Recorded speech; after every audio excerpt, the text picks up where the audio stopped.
السلام علیکم، میرا نام ہے زاہد حسین اور آپ دیکھ رہے ہیں دیکھو دنیا۔ امریکہ نے بھی عمران خان کو ایمانداری اور بہادری کے ٹائٹل سے نواز دیا۔ وزیر اعظم عمران خان پاکستان کے کردار کی تعریف کرتے ہوئے امریکی ایوان میں قرارداد پیش کی گئی۔ تفصیلات کے مطابق کوئی پوچھے تو کہنا خان آیا تھا۔ موجودہ دورہ امریکہ میں وزیر اعظم عمران خان کے اسٹائل پر فٹ جملہ لگتا ہے۔ عمران خان کا حال ایسا ہی ہے، جہاں بھی جاتے ہیں اپنی داستان چھوڑ آتے ہیں۔ ان کے جانے کے بعد بھی آمد کے خوب چرچے رہتے ہیں۔ پاکستان میں تو ملاقات کی پذیرائی ہوئی ہی ہے، مگر انڈیا میں تو جیسے کہرام بپا ہے اور مودی حکومت پر ہر طرف سے تنقید کے نشتر برسائے جا رہے ہیں، جبکہ امریکہ میں وزیر اعظم عمران خان کے حق میں قراردادیں پیش کی جا رہی ہیں۔ یہ پہلی بار ہے کہ کسی پاکستان کے وزیر اعظم کے احترام میں امریکہ میں اتنا کچھ ہوتے دیکھا گیا ہے۔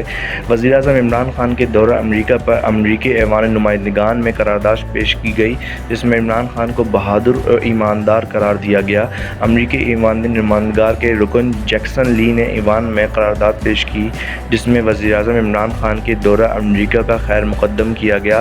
قرارداد میں کہا گیا کہ وزیر اعظم عمران خان پاکستان میں کرپشن اور غربت کے خلاف جدوجہد کر رہے ہیں۔ قرارداد میں یہ بھی کہا گیا کہ وزیر اعظم عمران خان کی قیادت میں خارجہ تعلقات میں نمایاں بہتری آئی ہے۔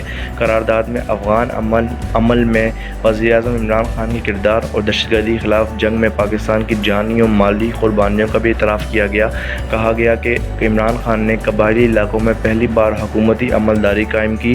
پاکستان میں صورتحال میں بہتری سے بیرونی سرمایہ کاری واپس آ رہی ہے۔ وزیر اعظم عمران خان کی شکل میں پاکستان کو بہادر اور ایماندار قیادت میسر آئی۔ وزیر اعظم عمران خان نے امریکہ میں پاکستان کو جس اعتماد اور دانش مندی سے پیش کیا، اس نے ملک بھر میں پی ٹی آئی قیادت کی مقبولیت میں مزید اضافہ کر دیا ہے۔ آج وزیر خارجہ شاہ محمود قریشی نے دورہ امریکہ سے متعلق کہا کہ پی ٹی آئی حکومت سے پہلے پاکستان کہاں تھا یہ جاننا ہوگا۔ 5 سال پہلے پاکستان کا کوئی وزیر خارجہ نہیں تھا۔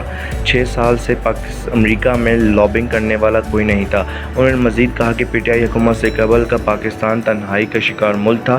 افغانستان میں پاکستان مخالف جذبات پروان چڑھ رہے تھے۔ پاکستان کے آئسولیشن کو ہم نے وائٹ ہاؤس کے دعوت نامے میں تبدیل کر دیا، لہٰذا ہمیں عالمی سطح پر تنہا کرنے کا خواب دیکھنے والوں کے سپنے چور چور ہو گئے۔ تو یہ تھی آج کی ہماری ویڈیو اور آج کی ہماری نیوز، وہ آپ کو پسند آئی ہوگی۔ اگر آپ چاہتے ہیں کہ ایسی ہی کسی اور ٹاپک پر ہم بات کریں تو کائنڈلی کمنٹ باکس میں لازمی بتائیں۔ اس کے علاوہ ہمیں لائک کریں، شیئر کریں، سبسکرائب کریں اور دیکھتے رہیے دیکھو دنیا۔